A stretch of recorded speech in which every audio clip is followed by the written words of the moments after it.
√2 divided by √6 plus 2। এই ধরনের অঙ্ক আমরা প্রায় চাকরির পরীক্ষায় দেখে থাকি।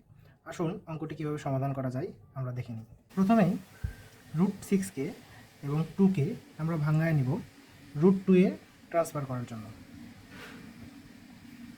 √6কে যদি ভাঙাই আমরা 3 × 2 লিখতে পারবো, প্লাস 2কে যদি ভাঙাই √2 × √2 লিখতে পারবো। কারণ আমরা জানি যে কোনো সংখ্যাকে ওই সংখ্যার রুট দ্বারা 2 বার গুণ করলে ওই সংখ্যাটি পাওয়া যায়। এখন আমরা নিচ থেকে √2 কমন নিতে পারবো। √2 কমন নিলে পাওয়া যাবে √3 প্লাস √2। দেখুন উপরে এবং নিচে √2 পাওয়া গেছে। √2 আমরা কেটে দিতে পারি, নিচে থাকবে √3 প্লাস √2।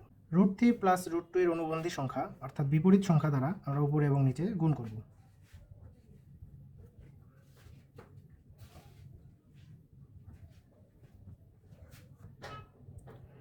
গুণফল দাঁড়াবে উপরে √3 মাইনাস √2, নিচে a plus B into a minus B আকারের ফর্মুলা পাওয়া গেছে, অর্থাৎ স্কোয়ার মাইনাস বি স্কোয়ার। এখান থেকে আমরা লিখতে পারবো √3 whole square minus √2 whole square.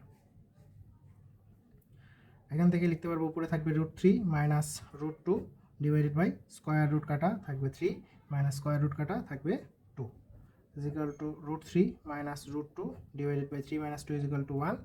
This implies √3 minus √2। তো এইভাবেই সহজে আমরা অঙ্কটি সমাধান করতে পারি।